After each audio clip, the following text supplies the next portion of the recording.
할렐루야. 할렐루야, 반갑습니다.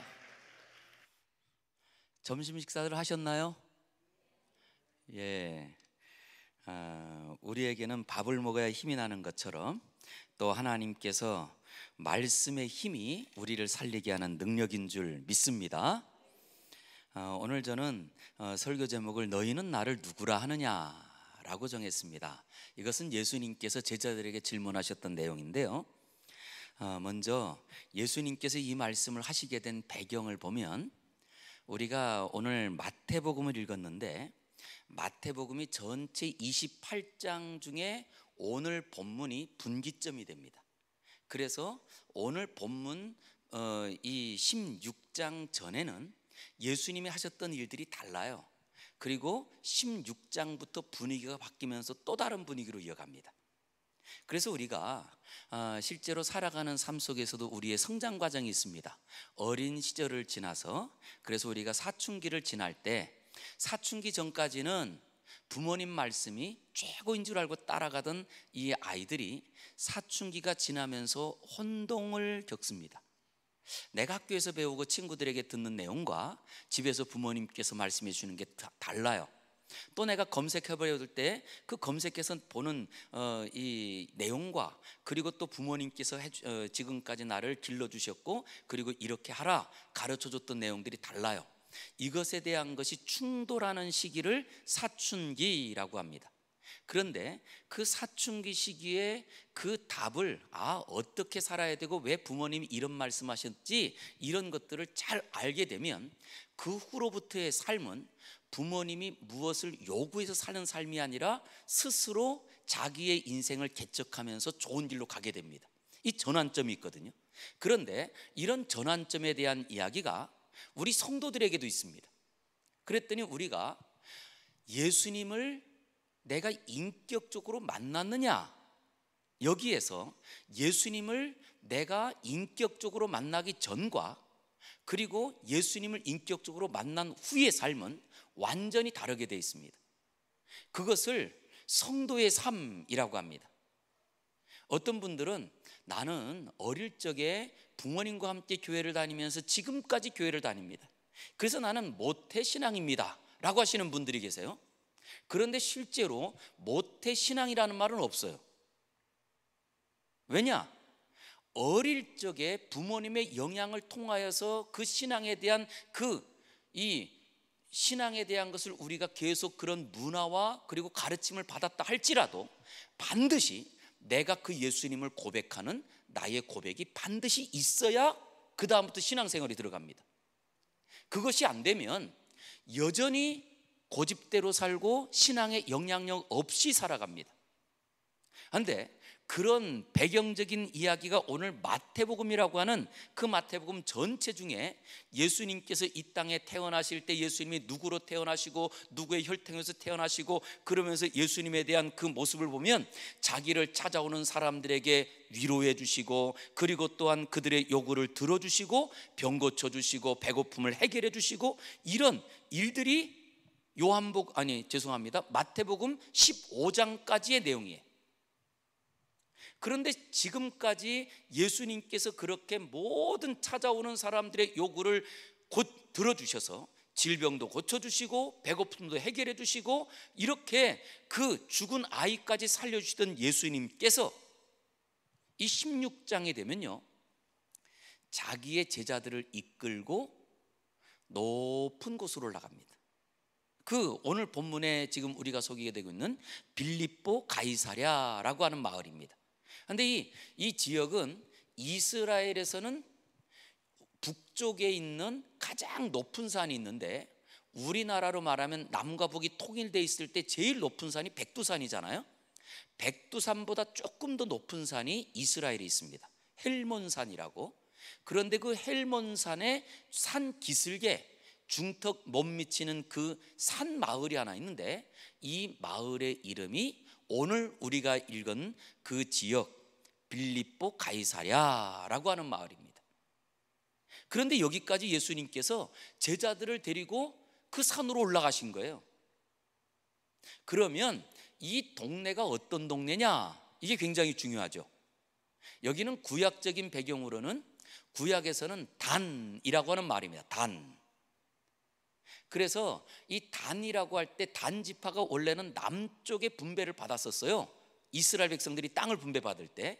그런데 그 땅을 남쪽에 분배를 받았지만 그곳에서 이 가나안 족속들을 쫓아내지 못하고 오히려 자기들의 살 터전들을 마련하지 못해서 이 단 지파가 다른 땅을 찾아서 그들이 찾아서 올라가서 정착한 곳, 이곳이 남쪽에서 북쪽으로 올라가서 단이라고 하는 이 지역을 자기네가 이제 개간을 하고 그곳을 차지하게 됩니다. 그래서 구약에서는 단이라는 마을이고요. 그리고 지금 예수님 당시에는 빌립보 가이사랴라고 부르는데, 지금 현대 여러분들이 만약에 이스라엘을 여행을 간다 그러면 이스라엘로 여행 갔을 때 이름은 바니아스라는 동네입니다. 여기를 이 바니아스라는 마을을 지금은 고대 명칭을 따라서 텔단이라고도 부르거든요. 그런데 오늘 예수님께서 올라갈 때 그 지명이 빌립보 가이사랴거든요.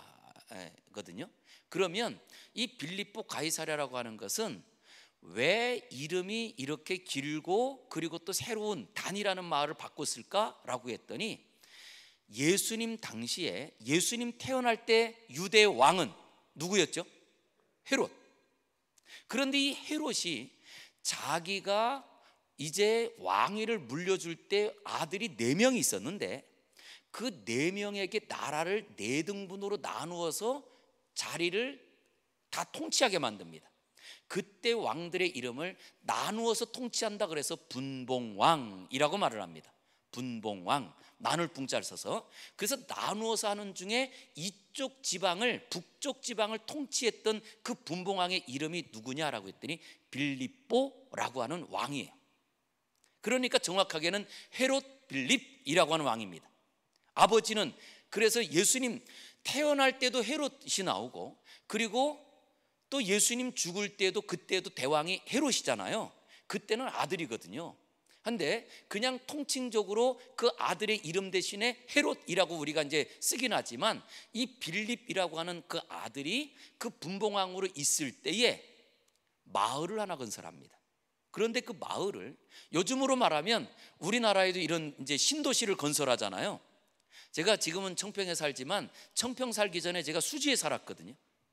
그 수지, 그 동네 이름이 수지구 상현동이었어요. 그래서 제가 어디 가서 어디서 오셨습니까? 그러면 예, 수지 맞은 동네 상현동에 삽니다 이랬거든요. 근데 그 수지구 옆에 신도시가 하나 들어섰습니다. 광교 신도시. 뭐 그랬더니 광교 신도시가요, 거기는 호수가 2개가 있었거든요. 신대 저수지하고 또 원천 유원지 있었던 그것을 합쳐가지고 호수를 만들어가지고 호수공원이 굉장히 좋습니다. 뭐 이렇게 사실은 그랬더니 그 다음엔 광교 신도시 앞에 이름을 붙였더라고요. 명품 신도시 광교, 이런 말을 붙이더라고요. 근데 이런 것처럼 실제 그 나라를, 그 지역을 통치하고 있는 빌립이라는 사람이 자기의 이름을 걸고, 그 다음에 빌립보, 그 다음 뒤에 이름이 뭐죠? 가이사랴잖아요. 이 가이사랴는 황제의 칭호입니다. 황제. 그 당시는 로마가 전 유럽을 지배하고 있을 때에 그 로마의 지배를 받고 있었던 나라이기 때문에 황제의 이름을 걸고, 그리고 이 나라를 지금 통치하는 자기의 이름을 걸어서 마을을 만들었어요. 이 마을이 빌립보 가이사랴라고 하는 말입니다. 그러니까 여러분, 이름만 들어도 그 마을이 좋을까요, 나쁠까요? 좋겠죠. 황제 이름을 걸었습니다. 그리고 이 나라를 지금 통치하고 있는 자기의 이름을 걸고 신도시를 건설했어요. 그래서 여기는요, 그 당시 예수님 당시에 예루살렘에도 없었던 큰 도서관을 짓습니다. 도서관. 그랬더니 꿈에 부풀고 앞으로 자기가 좀 더 큰 물에 나가서 자기의 꿈을 펼치려고 하는 젊은이들이 이 마을로 찾아오기 시작합니다. 도서관이, 이스라엘의 가장 큰 도서관이 있었고요. 그뿐만 아니고 또 여기에는 아주 유서 깊은 이스라엘의 굉장히 중요한 지역인데요, 헬몬산에서 그 밑으로 내려오면 아래에 이스라엘의 젖줄 갈릴리 호수가 있습니다. 그런데 이 갈릴리 호수는 그 북쪽에 있는 산에서부터 물들이 흘러내려와서 이 갈릴리 호수가 만들어졌는데요, 이 마을에 초당 1초에 약 300리터 정도가 콸콸콸 쏟아져 나오는 샘물이 있었습니다. 그거는 과거에만 있는 게 아니고 지금 가도, 지금도 여기는 그 물이 계속 흘러나옵니다. 우리 성도님들이 이스라엘을 혹시 안 가본 분이 있다 할지라도 중동, 그러면 중동은 물이 귀한 마을 아닌가요? 그런데 그렇게 물이 귀한 이 나라에 여기는 수목이 우거지고, 그리고 여기서부터 흘러내려온 물이 냇가가 흐르는데, 지금도 이스라엘 가보면요, 거기에는 노천 수영장, 그 물을 딱 가둬가지고 수영장이 있고요, 그 다음 그 물이 또 흘러서 내려오면서 여름이 되면 레포츠가 하나 있잖아요. 여름에 하는 레포츠, 배 타고 하는 거, 래프팅. 이스라엘에도 래프팅하는 장소가 여기에 있습니다. 그럴 정도로 실제로 여기는요, 물이 귀하기 때문에 나무도 우거지고, 그리고 또한 여름철에도 정말 그곳에서 나오는 물로 그들이, 아니 이스라엘 백성들에게는 과거 예수님 당시만 해도 이때는 농경 문화였기 때문에, 농경 문화의 제일 중요한 것은 이스라엘은 땅이 좋습니다. 햇빛도 좋습니다. 그럼 뭐만 있으면 되냐? 물만 있으면 농사가 저절로 되는 땅이거든요. 그런데 이 동네에는 그냥 아무것도 하지 않은, 땅을 파지 않았는데도 그 속에서 1초에 300리터씩 물이 콸콸콸 쏟아져 나오는 거예요. 그러다 보니 이 동네 사람들은 먼저 세상에 출세를 하기 위해서 몰려온 사람들이 많았습니다. 아니 그뿐만 아니라 여기에는요, 여기는 바로 이 샘물이 신이다, 우리를 살려주는 신이요, 우리에게 풍요를 가져다 주는 신이요, 그래서 그 샘을 우상으로 섬기는 사람들이 많았어요. 그 동네에 예수님이 제자들을 데리고 올라갑니다. 그리고 예수님께서 질문하십니다. 얘들아, 이 동네 사람들이 나를 누구라고 하더냐? 라고 질문합니다. 이것은 마치 요즘도 우리가 코로나를 지나면서 마치 예배를 드리면 코로나에 더 많이 걸리는 것처럼, 그러다 보니 우리의 신앙이 왜곡되고, 그리고 이제는 마치 눈에 보이는 것이 전부요, 눈에 보이지 않는 것은 없는 것처럼, 여기는 이런 때에 예수님께서 마치 우리에게 질문하시는 거 아닐까요? 오늘도 이 강남 금식기도원에 올라와서 강남 금식기도원에서 기도하는 우리에게, 얘들아, 이 산기슭에 너희가 올라왔지만 너희가 사는 이 동네에, 이 대한민국의 사람들은 나를 누구라고 하더냐? 라고 하는 질문 아닐까요? 혹시 우리 성도님들 가정에서는 믿지 않는 남편이 있고 믿지 않는 가족은 예수님을 누구라고 하던가요? 아니 우리나라 국민들이 예수님을 누구라고 하던가요? 그랬더니 요즘은요, 참 신기한 게요, 제가 목사잖아요. 목사를 이상한 사람으로 보려는 사람들이 많아요. 그래서 제가 목사인데 그러면 아, 예, 그리고 위에서부터 아래로 싹 훑어봐요. 이 정도로 우리나라에 먼저 이 나라가 여기까지 온 것은 하나님의 은혜에 불구하고, 거꾸로 이제는 신앙을 부정하려고 하는 사람들이 너무나 많습니다. 그런 때에 지금 우리에게 이 나라 사람들이, 이 동네 사람들이 나를 누구라고 하느냐? 라고 하는 것처럼 예수님께서 그 마을에 가셔서 이 동네 사람들이 나를 누구라고 하더냐? 라고 질문합니다. 그럴 때에 오늘 본문에 보니까 이렇게 소개를 합니다. 14절, 이르되 더러는 세례 요한이요, 더러는 엘리야요, 어떤 사람은 예레미야, 그리고 선지자 중에 한 사람이라고 합니다. 우리는 이미 구약적 배경을 다 알고 있고, 그리고 이미 우리는 성경 안에서 예수님을 이미 알고 있는 분이기 때문에 이 칭호가 어떤, 그 당시에 어떤 의미일까, 이걸 다시 한번 그 당시로 돌아가서 봐야 돼요. 그랬더니 이스라엘의 지금 분위기는요, 먼저 구약에 남과 북이 나누어져서 북이스라엘이 멸망을 하고 완전히 멸망했어요, 아수르에 의해서. 그리고 그 후에 또 남유다도 바벨론에 의해서 멸망을 합니다. 그리고 멸망한 후에 거기에 귀족들과 젊은이들이 포로로 끌려갔다가 70년 뒤에 그들이 돌아왔지만 벌써 나라가 아수르에서 바벨론으로, 바벨론에서 페르시아로, 페르시아에서 헬라로, 헬라에서 로마로 나라가 점점 바뀌면서 지금 500년이란 기간이 지나는 동안에 나라의 국권을 찾지 못한 때에, 그래서 이스라엘은 이미 국권을 잃어버린 지가 500년이 지납니다. 나라의 국권을 잃어버린 지가. 완전히 지금 이 땅에 살고 있지만 자기의 권리를 주장할 수 없는 때에, 그 가운데 보면 예수님 오시기 전에요, 어떤 일들이 있느냐, 마카비라고 하는 형제가 일어나서 독립운동을 했다가 거꾸로 독립운동에 실패함으로 더 큰 어려움을 당합니다. 그리고는 그들은 꿈을 꿉니다. 우리가 구약 성경에 보니까 메시아가 오신다고 했고, 메시아가 오시는 그날에는 우리의 민족이 회복될 것이고, 민족적인 회복뿐만 아니라 우리나라가 다시 한번 이제는 제사장 나라로 될 것이고, 이런 하나님께서 주신 그 구약의 메시지들이 있는 거예요. 그래서 그 구약에 대한 메시지들을 품고 하나님께서 약속하신 그 선지자와 함께 메시아가 오기를 꿈꾸는 그런 열망이 강하던 때예요. 그런 때에 이 동네 사람들이 나를 누구라고 하느냐라고 했더니 첫 번째 말합니다. 어떤 사람들이 세례 요한이라고 합니다. 자, 세례 요한이 지금 죽었을까요, 살았을까요? 죽었습니다. 세례 요한이 죽었을 때거든요. 그런데 그 동네 사람들이, 아니 지금 이 마을 사람들이 예수님을 누구라고 하느냐, 세례 요한이 죽었지만 하나님께서 세례 요한을 살려서, 그래서 죽은 세례 요한이 살아났다고 바로 예수님을 보고 말합니다. 이쯤 되면 예수님을 높이는 거예요, 낮추는 거예요? 높이는 거죠.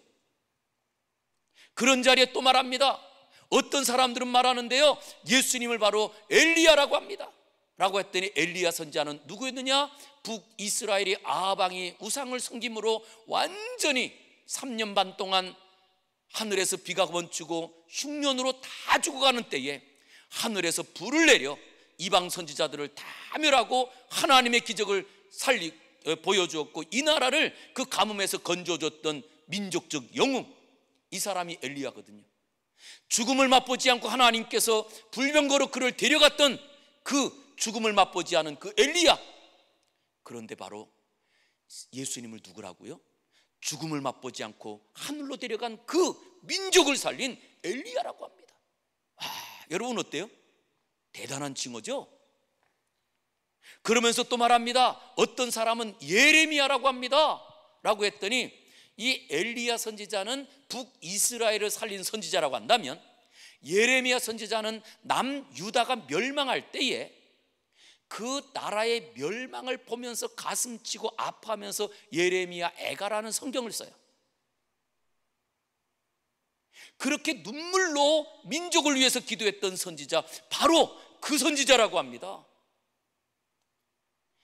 그 당시에는요, 사람들이 최고를 누구로 쳤냐 하면 선지자를 하나님께서 보내신 최고의 사람으로 여겼어요.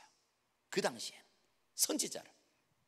자, 먼저 구약에 기름을 부음 받는 직분으로 3가지가 있습니다. 그 중에 첫 번째 왕. 왕은 아무나 될까요? 혈통을 따라서 될까요? 왕은 혈통 아무리 잘나도 그 혈통이 아니면 왕이 될 수가 없습니다. 그런가 하면 제사장도 혈통을 따라 됩니다. 그래서 레위 지파에서만 제사장이 나오지 다른 지파에서는 제사장이 될 수가 없어요. 그런데 딱 한 직분, 선지자는 혈통을 따라 되지 않습니다. 하나님께서 택하고 하나님께서 기름 부으면 하나님의 말씀을 전하는 대언자가 됩니다. 그런데 지금 이 동네 사람들이 누구라고 한다고요? 예수님을 바로 그런 선지자 중에 한 사람으로, 하나님께서 택하여 하나님께서 기름 부어서 이 민족을 살렸던 그런 선지자 중에 한 사람이라고 합니다. 자, 그러면 여러분 한번 질문해 볼게요. 이 제자들이 지금 이 동네 사람들이 나를 누구라고 하느냐라고 질문하는 이때에 그 제자들이 예수님에 대해서 어떤 사람들이 엘리야라고 말하고요, 세례 요한이라고 말하고요, 이렇게 말할 때 당당하게 말했을까요? 부끄럽게 말했을까요? 어떠세요? 굉장히 당당하게 말하지 않았을까요? 왜냐? 예수님의 원래 신분은 뭐죠? 저 갈릴리에도 이름도 없는 나사렛이라고 하는 촌구석에서 태어났다고 말하면 안 되죠.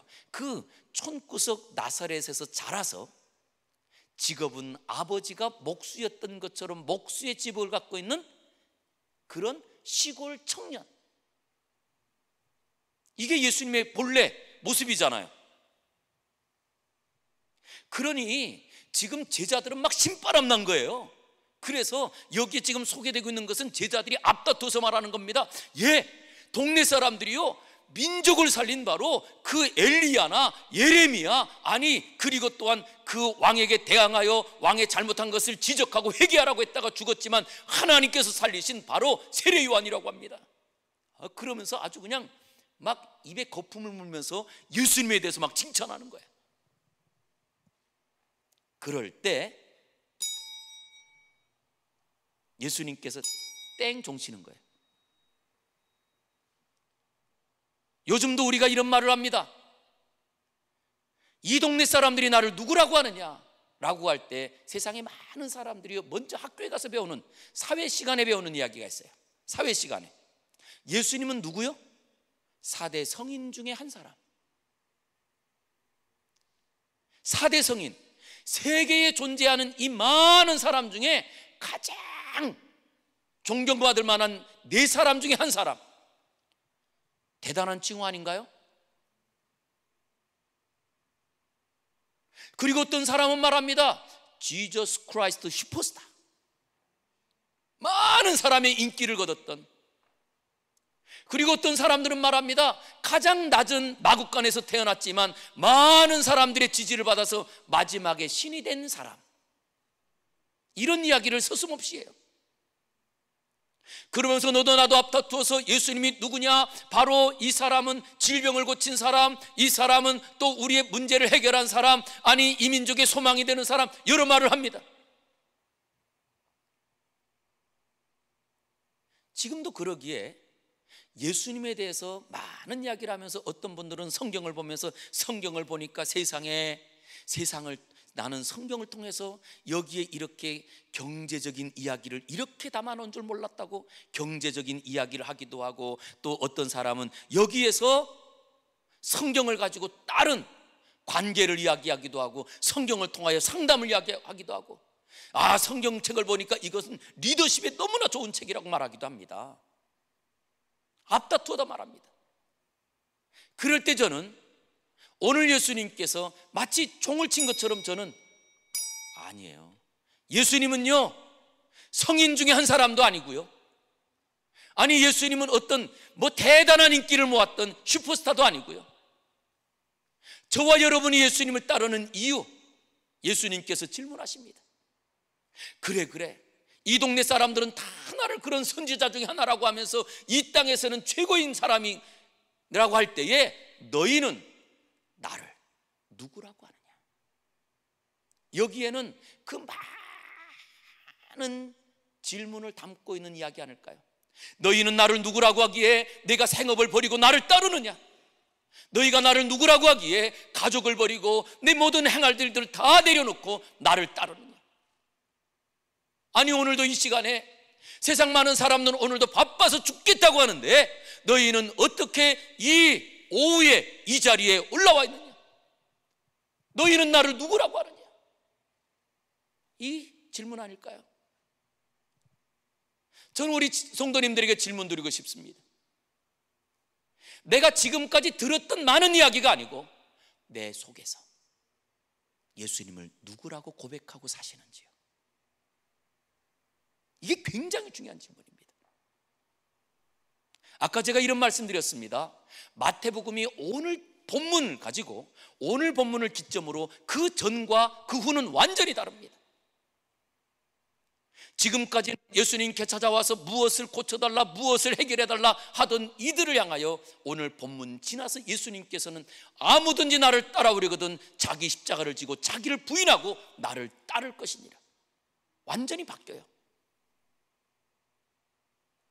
저는 이 시간 우리 사랑하는 성도님들이 오늘 올라올 때까지는 내가 이것이 있어야 됩니다, 이것이 필요합니다라고 했던 우리 성도들의 삶 가운데 이제는 나 그 모든 것 필요 없고 오직 주님 한 분만으로 만족합니다.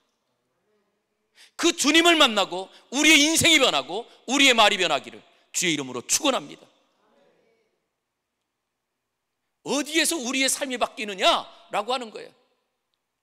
물질이 필요한 사람이 물질이 많이 생기면 인생이 바뀌던가요? 오히려 더 개차반되는 경우 많이 봤어요.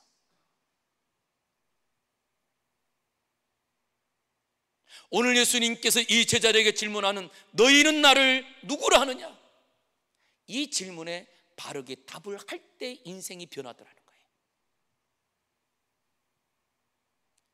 저는 이 시간에 다시 한번 정말 우리 마음 가운데 너희는 나를 누구라고 하느냐라고 하는 그 질문 앞에 예수님께서 칭찬하셨던 이 고백을 저와 여러분도 할 수 있기를 주의 이름으로 축원합니다.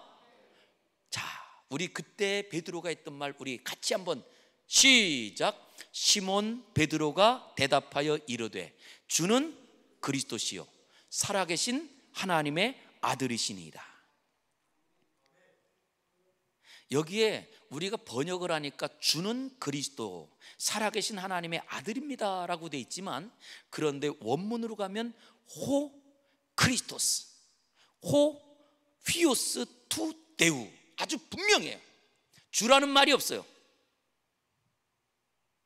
너희는 나를 누구라고 하느냐라고 할 때 주는, 이 말은 우리의 이 고백적인 용어에 의미적인 번역을 했지만 실제 베드로가 했던 말은 너희는 나를 누구라고 하느냐라고 할 때 그리스도시요 살아계신 하나님의 아들입니다.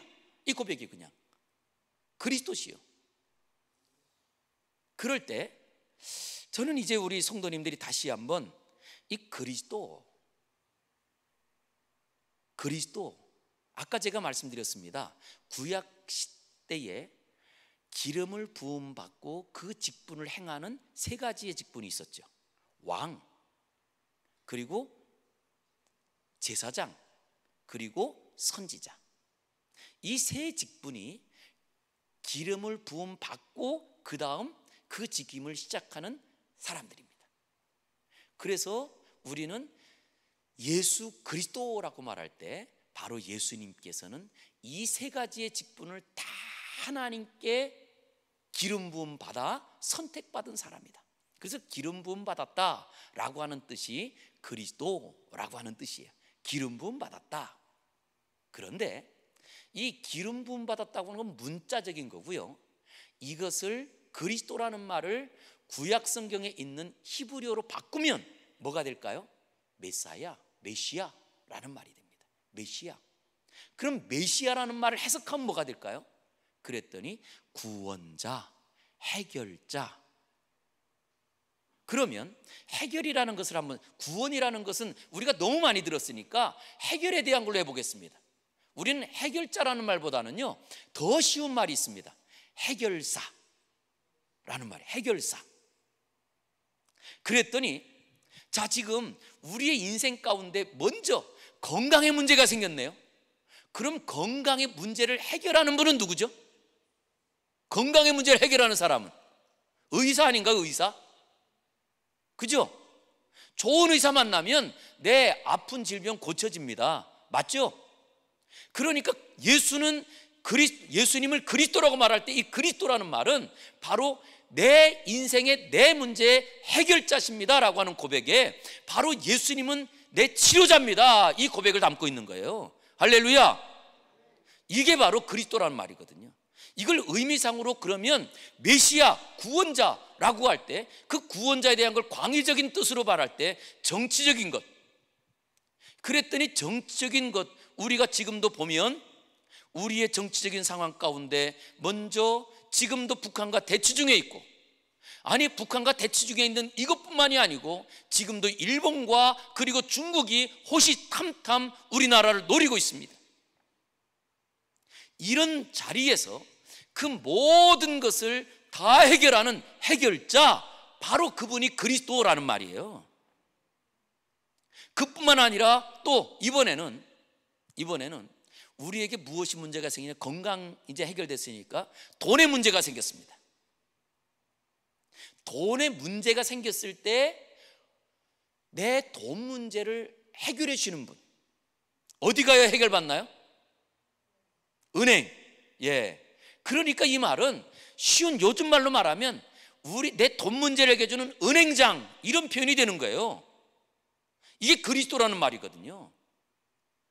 그래서 여러분, 우리나라로 이렇게 말할 때 그리스도라는 이것은요, 이름이 아니고 존칭이 아니고 이 그리스도라는 말은 직분입니다. 직분. 그러면 자, 직분이 있으면 보통 제 이름은 뭘까요? 그랬더니 이름은 장익봉이에요. 그리고 제 직분은 뭐죠? 목사입니다. 그래서 장익봉 목사 이렇게 부릅니다. 그것처럼 우리나라에 대통령이 있는데 대통령 이름이 뭐죠? 윤석열. 그랬더니 윤석열 대통령. 이제 질문 하나 할게요.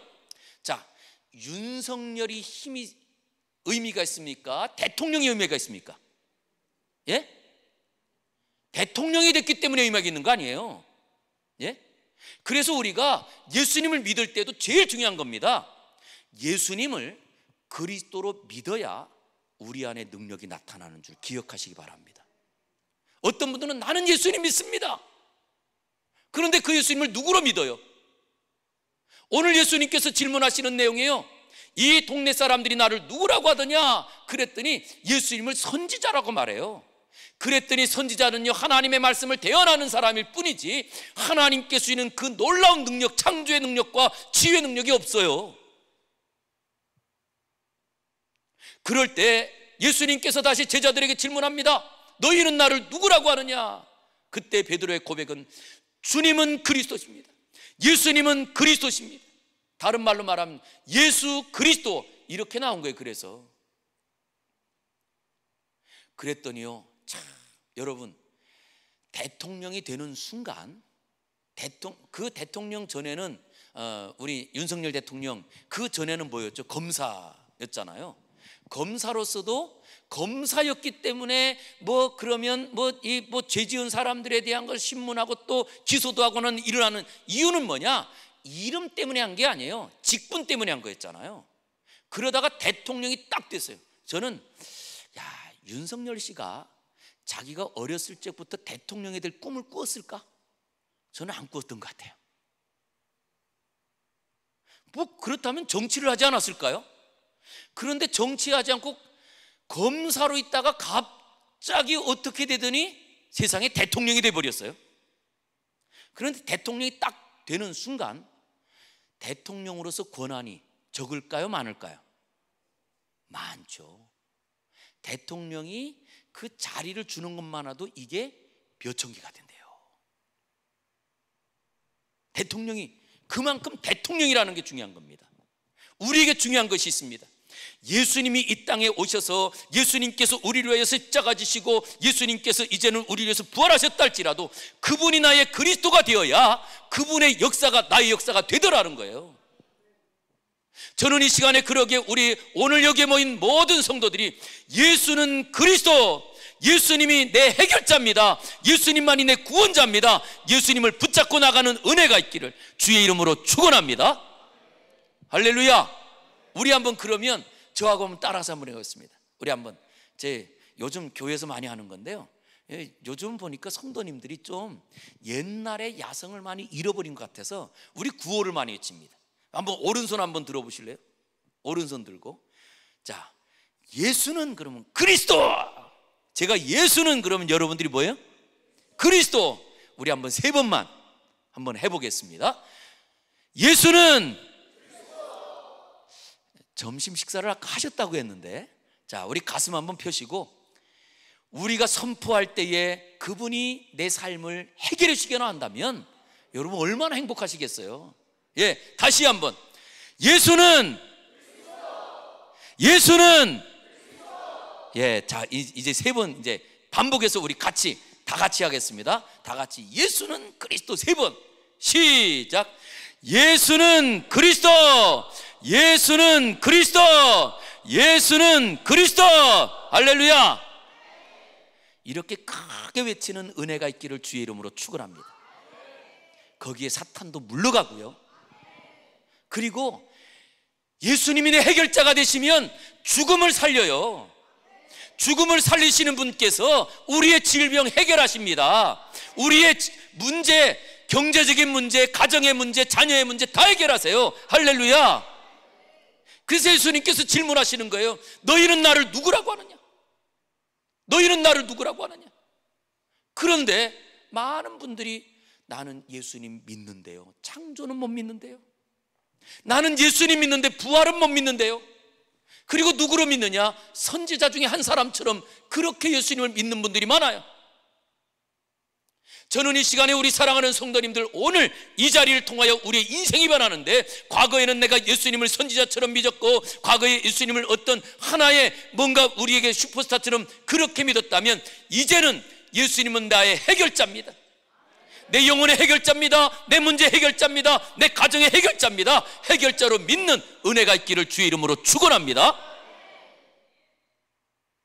그랬더니 그분이 누구시라고요? 하나님이라는 거예요. 그래서 그 뒤에 뭐라고 하죠? 바로 예수님은 살아계신 하나님의 아들입니다.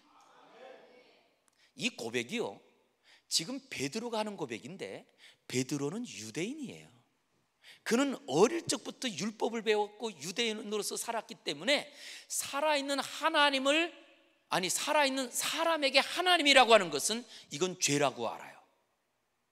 여호와 이름은 망령되 일컫지 말라고 했기 때문에, 그래서 유대인들에게 있는 최고의 고백이 베드로로서는 어떤 고백이냐? 예수님을 하나님의 아들로 고백하는 이 고백은요, 유대인들에게는 이게 어떤 이야기냐? 예수님께서 요한복음에서 이런 말씀하십니다. 아버지와 나는 하나이니라, 이런 말씀을 하셨거든요. 그래서 유대인들에게 개념 속에서는 아버지하고 아들은 같아요. 아버지하고 아들은 똑같아요. 우리는 달라요. 우리는. 그래서 우리 성도님들이, 대한민국 분들이 읽으면서 예수님을 하나님의 아들 그러면 하나님 따로 있고 아들 따로 있는 것처럼 생각해요. 그런데 히브리적 사고에서는요, 바로 당신이 하나님입니다, 이 고백이에요. 그런데 이 고백은 지금 베드로는 무엇 갖고 하는 고백이냐? 목숨 걸고 하는 고백입니다. 왜냐? 이 고백을 누군가 듣고, 아니 어떻게 하나님이라고 사람을, 그러면서 신성모독으로 걸면 걸리고, 그리고 신성모독자는 하나님의 이런 망령되 있고 하나님을 모독하는 사람은 그 자리에서 돌로 쳐져 죽여도 돼요. 그래서 그 시대와 똑같은 시대지만 스데반 집사를 사람들이 돌로 쳐서 죽입니다. 이런 문화예요. 그런 자리에서 베드로가 뭐라고 한다고요? 베드로의 고백은 바로 예수님께서는 모든 문제를 해결하시는 메시아요, 그리스도요, 살아계신 하나님입니다. 할렐루야. 저는 이 시간에도 예수님을 하나님으로, 그리고 예수님을 나의 모든 문제를 해결하는 해결자로 고백하는 은혜가 있기를 주의 이름으로 축복합니다. 어떤 분들 중에는요, 자 여러분, 내 이름이 소중해요, 내가 하나님께 받은 직분이 소중해요? 둘 중에 어떤 게 소중해요? 예? 직분이 소중한, 이렇게 제가 설명하니까 직분이 소중한 것 같죠? 그런데 헌금을 올릴 때도 보면 헌금에다가, 죄송하지만 오늘도 지금 다 올린 중에 한 분이 목사님 말씀 절대 순종, 그리고 이름만 딱 썼어요. 직분은 없어. 제가 볼 때 분명히 직분이 있으실 것 같은데, 우리한테 중요한 거는요, 이름은 이름은, 내 이름은 하나님이 지어주신 이름이에요? 부모님이 지어주신 이름이에요? 예? 부모님이 지어준 이름이잖아요. 이 이름은 몰라도 돼. 그런데 직분은 사람이 준 것이 아니고 하나님이 준 거예요. 그럼 우리에게 이름이 중요해요? 직분이 중요해요? 직분이 중요해요. 그래서 우리가 기도할 때도 이름값 하게 해주세요, 이런 기도 안 해도 돼요. 한데 무엇을 기도해야 되느냐? 직분대로 사명 감당하게 해주세요. 이건 기도해야 되는 거예요. 왜냐? 지금도 이 땅이 점점 교회가 욕도 먹고 교회가 혼탁한 이유는 어디에 있느냐? 직분자들이 그 직분을 감당하지 않으려고 하니까. 그래서 문제가 되거든요. 예수님께서 질문하신 내용도 그것입니다. 너희는 나를 예수라고 알고 있는데 내 이름이 예수인데 너희는 이 예수라는 나를 누구라고 하느냐? 라고 할 때 그때 고백이 무엇입니까? 바로 하나님께서 민족을 살리고 이 땅을 이끌어 오셨던 바로 메시아입니다. 하나님이신 직분을 고백한 거예요. 거기에 바요나 시몬아 내가 복이 있도다, 이 복이 선포되는 거예요. 저는 그러게 이 시간에도 우리 사랑하는 성도님들이 오늘 이 자리에 이 오후에 이 집회를 참석할 정도라면 하나님께서 다 주신 직분이 있는 줄 알아요.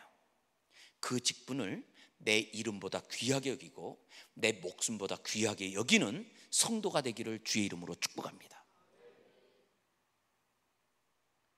한 번은 저희 교회에서 있었던 거예요. 저희 교회에서 이 헌금 이렇게 올라온 걸 보니까 이름만 쓰신 분이 계시더라고. 그래서 제가 이 말씀을 드렸어요. 여러분, 하나님이 나에게 주신 것은 직분이지 이름이 아닙니다. 이름은 안 써도 직분은 쓰십시오. 사실 직분만 쓰는 분은 없어요. 이름을 안 쓰는 분은 있어도 예? 그만큼 사실은 그러다 보니까 어떤 일들이 벌어지느냐? 교회를 오래 다닌, 제가 섬기는 교회는 77년 된 교회입니다. 그러다 보니까 벌써 어린 주일학교 때부터 다닌 분들이 벌써 뭐가 됐어요? 일은 넘은 분들도 계시고 막 이래요. 그러다 보니까 어릴 적부터 같이 있다 보니까 익봉아, 그리고 나보다 나이가 어리면 직분이 있어도 아유 그 익봉이는 말이지 뭐 그러면서 아무게, 그러고 그냥 이름만 부르고 살아요. 여러분, 교회가 되겠습니까? 교회는요, 이름은 없어도 직분이 있는 것이 교회입니다. 그래서 교회에는 항존직이라고 하는 직분이 있어요. 그 항존직을 어떤 분은 또 잘못 해석했더라고요. 한 번 받으면 물을 수 없는 직분, 항존직. 그래서 한 번 받으면 죽을 때까지 그 직분이라고. 아니에요. 항존직이라는 것은 교회라고 하는 공동체 안에 교회라면 항상 있어야 되는 직분이 3개. 뭐 어떤 교회는 어떤 이 교파를 따라 좀 다르기도 하죠. 그래서 저는 장로교 목사니까 장로교회는 항존직으로서 목사, 장로, 집사예요. 우리 장로교에서는 그렇게. 근데 이것은 그 사람이 목사가 한 번 임직을 받으면 죽을 때까지 목사다, 이거 아니에요. 목사는 내가 섬기는 교회가 있어야 목사 직분을 받는 거예요. 내가 섬기는 교회가 없으면 목사가 아닌 거예요. 그것처럼 장로라고 할 때는 내가 지금 그 교회에서 임직을 받았어야 장로인 거예요. 그런데 그 장로가 다른 지역으로 이사를 갔나? 장로가 아닌 거예요.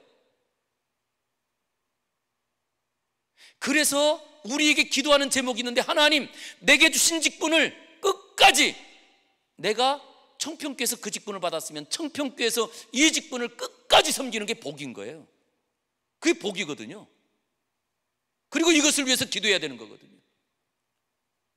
오늘 우리가 다시 한번 이 직분에 대한 것을 소중히 여기는 사람들이 될 때, 하나님께서 주신 것을 소중히 여기는 사람들을 하나님께서 소중히 여긴다는 걸 기억하시기 바랍니다. 그런데 우리나라에 정말 아픈 것은요, 그 직분을 헌신짝처럼 버리는 분이 많아요. 그리고는 말합니다. 아이고, 나는 안 받으려고 했는데. 여러분, 하나님께서 우리에게 은혜 베풀어 주실 때에도 내가 모르는 중에 성령도 받게 하시고요, 그리고 또 나는 내 마음하고 다르게 하나님께서 보시는 은혜들, 그거 여러분들 우리가 어떻게 부정하겠어요? 그럼 여러분, 하나님께서 나는 생각지도 못했는데, 나는 바라지도 않았는데, 내가 어디에 아파트를 샀더니 그 아파트가 세상에 난 1억에 샀는데 갑자기 뛰고 뛰더니 20억 됐어. 그렇다고 여러분 그거 내 거 아니에요? 그건 내 거라고 우기면서 직분에 대한 걸 왜 그렇게 헌신창처럼 버리고, 그리고 직분을 소홀히 여기려고 하실까요? 우리 지금 한국교회가 이렇게 된 이유는요, 직분을 소홀히 여기기 때문에 그렇습니다. 저는 그렇게 판단합니다. 직분을 부끄러워하는 사람들이 많고요, 그리고 직분을 그냥 아무나 다 받을 수 있는 것처럼.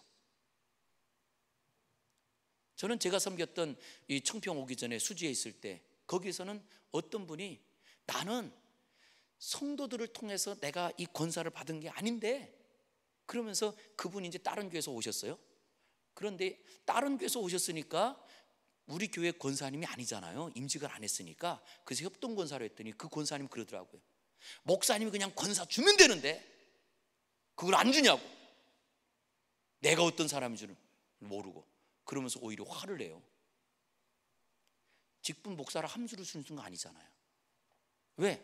목사교회가 아니니까. 그래서 반드시 직분은요, 교인들 전체 동의를 얻어서 적법한 절차를 따라 직분이 주어지는 거예요. 이런 일들에 대한 것들을 여러분 무시하지 마세요.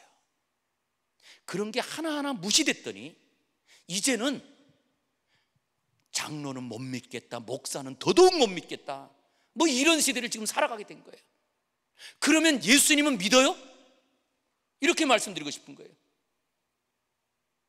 그랬더니 예수님을 믿는다고 하는 사람들 안에 예수를 그리스도로 고백하고 그 신앙을 살아가지 않는 사람들이 너무나 많은 거예요. 저는 그래서 다시 한번 진짜 우리만이라도 내 안에 예수는 그리스도, 예수님은 나의 해결자, 내 인생의 문제를 해결하시는 분, 내 영혼의 문제를 해결하는 구원자, 이 고백을 가지고 오직 예수님을 온전히 신뢰하고 믿음으로 나아가고 선포하기를 주의 이름으로 축원합니다. 그럴 때 하나님께서 뭐라고 하셨느냐라고 했더니, 베드로가 이런 고백을 할 때 예수님께서 베드로에게 칭찬을 하셨잖아요. 칭찬을 하시면서 주셨던 약속을 한번 보겠습니다. 우리 18절 읽겠습니다. 시작. 또 내가 내게 이르노니 너는 베드로라. 죄송합니다. 베드로라, 내가 이 반석 위에 내 교회를 세우리니 음부의 권세가, 여기에 너는 베드로라, 그리고 베드로 이 반석 위에 내 교회를 세우겠다라고 한 것, 이것을요 천주교에서는 잘못 해석합니다. 했습니다. 어떻게 봤느냐 하면, 너는 베드로라고 하는 이 원어가 이 베드로, 요게 이제 원어로 볼 땐 페트라거든요. 그래서 이제 호칭으로 붙여서 베드로, 그리고 내가 이 반석이라고 할 때 반석이라는 말이 명사로 페트라예요. 그러니까 너는, 내 이름이 베드로, 그리고 내가 이 페트라 위에 교회를 세우겠다, 내 교회를. 그랬더니 천주교에서는 누구 위에 교회가 세워졌느냐? 베드로 위에 교회가 세워진 것으로 봅니다. 베드로 위에. 그래서 일대 교황이 베드로예요. 그리고 그 교황이 가톨릭에서는 제일 중요한 사람입니다. 그런데 성경을 보면서 종교 개혁했던 이유는 뭐냐 하니까, 이 본문 안에 이 반석이라고 표현한 이 반석은 베드로가 아니고 베드로가 고백한 신앙 고백으로 본 거예요. 그리고 이 신앙 고백 위에 내 교회를 세우겠다라고 한 거예요. 그래서 주님의 교회는, 주님의 공동체는 어디에 있느냐? 사람 위에 세워지는 게 아닙니다. 그 사람의 고백 위에 세워지는 거예요. 그런데 그 고백이 무엇을 담고 있다고요? 그 고백의 핵심은 예수는 그리스도, 예수님이 구원자입니다. 예수님만이 해결자입니다. 예수님만이 인생의 모든 문제를 해결하시는 나의 구원자입니다. 이 고백 위에 교회가 세워지고 하나님의 뜻이 이루어지고 하나님의 역사가 이루어지더라는 거예요. 그러면서 이렇게 말씀하십니다. 이 고백하는 사람들에게는 뭐라고 했느냐? 음부의 권세가 이기지 못하리라. 이 음부의 권세가 이기지 못한다는 것의 원어적인 뜻은 뭐냐 하면, 음부라고 하는 것을 큰 짐승으로 봅니다. 짐승 중에 여러분, 입이 제일 넓은 짐승이 뭘까요? 악어. 저는 악어는 제가 외국 여행 나가서 봐긴 봤지만 제가 본 입이 큰 짐승이 있었어요. 뱀이요. 제가 시골에 살 때 봤는데, 와, 시골에서 뱀은 원래 이렇게 한 요 정도로 얇잖아요. 그리고 머리를 벌려도 머리가 한 요만큼, 입이 벌려서 한 요 정도 벌려지는 것 같아요. 그런데요, 얘는 연체동물 같아요. 진짜 입이 이게 더 벌려지는 것 같아요. 그래서 쥐를 먹는데, 쥐가 들쥐라서 큰 쥐였거든요. 제가 볼 때는 한 이 정도 되는. 그런데 그 쥐를요, 이게 너무 크니까 빨리 못 삼키고 조금씩 하면서 그 쥐를 다 삼켜요. 그러면 어떻게 되는 줄 아세요? 그 뱀이 쥐를 삼켜가지고 이 얇았던 그 뱀의 그게 늘어났는데 이만큼 늘어나 있는 거예요. 어릴 때 제가 그걸 봤어요. 그런데 그것처럼 지금 여기에 소개되고 있는 음부의 권세가 이기지 못한다는 말이, 음부가 입을 벌려서 교회를 집어삼키려고 하는데 집어삼키지 못하리라, 이 말이에요. 집어삼키지 못하리라. 지금도 사단은 우는 사자와 같이, 그리고 세상의 많은 권력이 교회를 집어삼키려고 하지만, 어떤 교회는요, 예수를 그리스도로 고백하는 그 교회는, 그 사람은 음부의 권세가 집어삼키지 못하리라. 할렐루야. 그래서 지금 우리 성도님들, 지금 내가 질병이 있거나 문제가 있어도 괜찮아요. 왜냐? 절대로 우리에게 조금 지금은 문제가 있다 할지라도 이 문제 때문에 내가 망하지 않거든요. 예? 절대 망하지 않습니다. 그것을 하나님께서, 예수님께서 누구에게요? 신앙 고백, 예수를 그리스도로 고백하는 사람들에게 주신 은혜더라는 거예요. 저는 제가 수지에서 목회할 때 우리 교회에 전국적으로 유명한 집사님이 한번 나오셨었어요. 지금 이미 은퇴하신 분인데 야구 감독인데, 김인식 감독이라고, 혹시 아시는 분 계실까요? 예, 이 국민 감독으로. 근데 사실 김인식 집사님이 이렇게 이제 풍을 맞으셔가지고, 젊을 때 풍을 맞아가지고, 그래서 마비가 좀 있으세요. 그런데도 우리나라 국가대표 감독을 여러 번 했거든요. 한 번은 일본하고의 그게 WBC가 아니고, WBC가 아닌, 하여간 국제 프리미어 리그였어요. 그런데 이 일본하고 하는 중에, 여러분, 저는 보면서, 한데 그거를 뭘 봤냐 하니까, 제가 실황을 못 보고, 라이브로 하는 실황을 못 보고, 그 다음날 이 게임을 보는데, 이 게임이 어떤 게임을 봤느냐? 이긴 게임을 봤어요. 이긴 게임을. 그런데 초반에 보니까, 일본 선수들이 계속 막 안타를 때리고 막 그러면서 점점 점수를 내더라고요. 자, 제 마음이 걱정이 됐을까요? 안 됐을까요? 예? 안 돼. 우리가 지금 지고 있는데요, 이 게임이 무슨 게임이라고요? 이긴 게임. 전혀 걱정이 안 되고요. 막 이게 일본에서 올라올 때마다 막 안타 치고 그러니까, 거꾸로 저에게는 어떻게 이길까? 기대가 되는 거예요. 걱정되는 게 아니고. 이것이 바로 성도들의 삶이라는 걸 꼭 기억하시기 바랍니다. 오늘 말씀하시잖아요. 음부의 권세가 너희를 집어삼키려고 한다 할지라도 음부의 권세가 너희를 집어삼키지 못하고 너희는 반드시 이기리라. 할렐루야. 그래서 요한계시록을 여러분 보시기 바랍니다. 어떤 분들은 요한계시록 보면서요, 요한계시록에 뭐 666 받은 뭐 짐승이 나오고 뭐 이런 얘기 나오니까 두렵다고 그래요. 이단들이 이 요한계시록 가지고 성도들을 두렵게 합니다. 그런데 꼭 기억하세요. 요한계시록 앞부분에 보면 7교회가 나오거든요. 소아시아 7교회, 에서, 버두, 사빌라, 이렇게 7교회가 나와요. 그런데 7교회 다 그 교회들 중에는 어떤 교회는 칭찬만 받는 교회도 있고, 어떤 교회는 칭찬도 받고 야단도 맞고, 어떤 교회는 책만 맞는 교회도 있어요. 그런데 마지막엔 똑같이 뭐라고 하냐, 이기는 자에게는 7교회 똑같이 다 있어요. 이게 무슨 말씀일까요? 자, 우리 한번 따라하겠습니다. 교회는 어떤 교회든지 이긴다. 할렐루야. 이거예요. 이게 요한계시록이에요. 그래서 요한계시록의 마지막은 전반부에 먼저 7교회를 소개하면서 칭찬받는 교회도 이기고, 칭찬받다가 야단 맞아도 이기고, 야단만 맞는 교회도 이긴다. 그러니 걱정하지 말아라. 이게 하나님이 주신 이야기라고요. 교회는 이겨요. 그러면 성도는 이긴단 말 아닌가요? 그럼 여러분 생각해 보세요. 누가 이겨요? 예수를 그리스도로 고백하는 사람이 이기더라는 거예요. 그래서 예수님을 그리스도로 고백하는 삶이 우리의 삶을 바꾼다는 거예요. 그랬더니 이제부터는 저와 여러분이 어떤 삶을 사느냐, 나에게 질병이 찾아오고 아니면 걱정되는 일이 찾아오고 염려되는 일이 찾아오도요, 무엇을 생각해요? 어떻게 바꾸실까 기대하고 살아요. 할렐루야. 이게 저는 제 개인적인 이 간증 하나만 하고 마칠게요.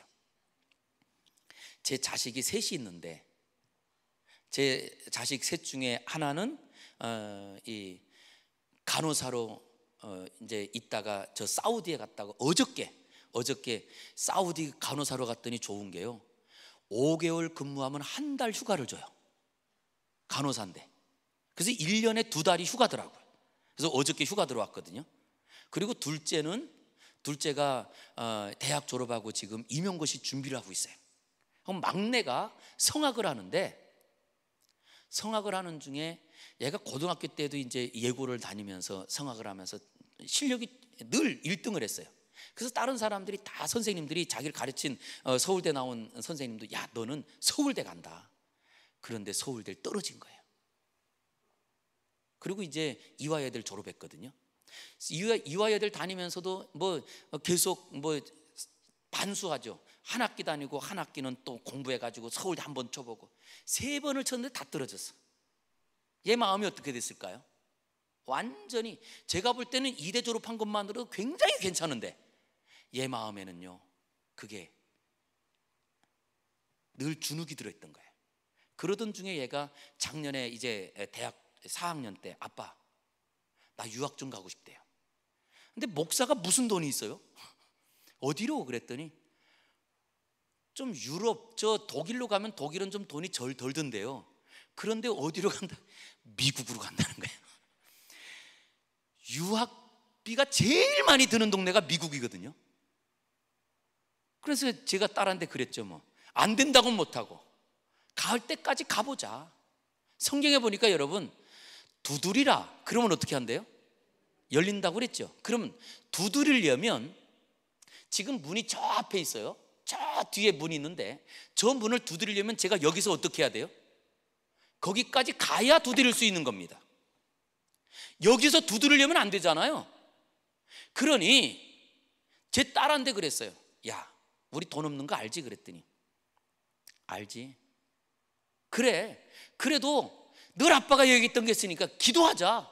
그리고 두드리려면 끝까지 가서 해야 되니까 기왕 못 가도, 미국에 있는 대학원에 합격을 했는데 못 가는 거하고 떨어져서 못 가는 건 다르잖아. 그러니 가보자. 그래서 9개 대학원에 시험을 쳤어요. 그 중에 미국에서 성악 랭킹으로 1위인 대학이 있어요. 우리는 한국에서는 줄리어드 음대를 많이 알아요. 그런데 줄리어드 음대나 신시내티 음대는 2등, 3등을 다투고 성악으로 1등인 대학이 있더라고요. 인디애나 주립대학이 있더라고요. 여기가 1등이더라고요. 근데 이 딸이 거기 붙은 거예요. 박수 칠 게 아니에요. 돈 걱정이 되는 거야 이제. 붙고 나니까 붙으니까 너무 감사한데, 그것도 한국에서 1등인 대학에 못 가가지고 그러던 딸이 서울대 나온 애들도 못 간대요. 성악으로 딱 한 명 갔거든요, 이번에 대학원에. 근데 거길 붙은 거예요. 감사해요, 안 해요? 감사하죠. 그런데 돈이 있어야죠. 아직 돈이 마련되지 않았습니다. 그런데도 제가 딸한테 그랬어요. 일단 갈 때까지 가보자. 그래서 지금 이제 7월 6일 날 비자 인터뷰 간대요. 근데 하나하나 해결돼 가지고 여기까지 갔는데 아직 등록금에 대한 해결이 안 됐어요. 그래서 저는 기대합니다. 여기까지 인도하신 하나님께서 앞으로 어떻게 해야 하실까? 이거잖아요. 그래서 늘 제가 하는 말이 있어요. 목사가 돈이 없지 신앙이 없냐? 우리 성도가 내가 갖고 있는 능력이 부족하지 내 아버지가 없냐? 그러게 우리 사랑하는 성도님들, 앞날에 대한 거 걱정하지 마시고 거기까지 가보자고요. 할렐루야. 그래서 저는 저희 누님이 넷이에요. 넷. 누님 넷 중에 2명이 지금 암이에요. 넷 중에 사모가 3명이거든요. 사모가 3명. 그 중에 권사인 둘째 누님이 암이고, 그리고 막내 사모인 누나가 암이고. 그런데 모이면 너무 행복해요. 암 걸렸다고 안 웃을 이유가 뭐가 있어요? 예? 우리는 하나님께서 부르시는 그날까지 거기까지 가보는 거예요. 그냥 그러기 위해서 제일 중요한 거 하나 있습니다. 예수를 그리스도로 믿으시기를 주의 이름으로 축원합니다. 그러면 언제 해결하시는 게 제일 좋으냐? 우리 예수님은요, 언제 해결하는 게 제일 좋은지 알아요. 야구는 언제 이겨야 제일 기쁠까요? 1회에? 아니요, 9회 말 투아웃에서 이기면 제일 좋아요. 할렐루야. 그것처럼 우리의 인생의 문제도 언제 해결할 때 제일 극적이냐라는 걸 우리 주님이 알아요. 그렇기 때문에 지금도 우리 사랑하는 성도님들의 삶에 어려움이 있다 할지라도, 염려할 일이 있다 할지라도 걱정하지 마시고 예수는 그리스도! 할렐루야. 우리 한번 다시 외쳐보겠습니다. 3번만 시작. 예수는 그리스도! 예수는 그리스도! 예수는 그리스도! 할렐루야. 그리고 걸어가시기를 주의 이름으로 축원합니다. 그러면 하나님께서 해가세요. 해결자는 주님이잖아요. 나는 아니고. 그랬더니 뭐라고 했느냐? 그 마음 다음에 이렇게 말합니다. 내가 천국 열쇠를 내게 주러니 내가 땅에서 무엇이든지 매면 하늘에서도 매일 것이요 내가 땅에서 무엇이든지 불면 하늘에서도 불리리라. 할렐루야. 이게 기도의 능력이에요. 기도는 누가 하느냐? 예수님이 해결자인 것을 믿는 사람만 할 수 있는 거예요. 예수님이 해결자인 것을 믿지 못하는데 어떻게 기도하십니까? 기도하고도 고민하죠. 이유는 딱 하나입니다. 예수님이 그리스도라는 것을 믿지 못하니까. 그러나 예수님이 그리스도라는 것을 믿는 사람은 기도하면 끝나요. 그분께만 달려가면 질병이 해결되고 할렐루야, 물질이 해결되고 할렐루야, 우리의 모든 관계가 해결되고 할렐루야, 자녀의 앞길을 열어주시고 다 되잖아요. 저는 그러게 오늘 이 시간부터 예수를 그리스도라고 고백하며 우리의 삶을 바꾸어서 하나님 내가 어떻게 살까요? 하나님의 기쁨을 위해서 내가 무엇할까요? 하나님을 위해서 사는 저와 여러분 되기를 주의 이름으로 축원합니다. 기도하겠습니다. 거룩하신 아버지 하나님 감사합니다. 이 시간에 우리가 하나님의 은혜로 이 자리에 올라왔사오니 예수를 그리스도로 고백하며 믿음으로 살게 하여 주시옵소서. 예수님 이름으로 기도 올리옵나이다. 아멘. 감사. 우리 본문에서 말씀을 생각하시면서 주여 3창 동성 기도하시겠습니다.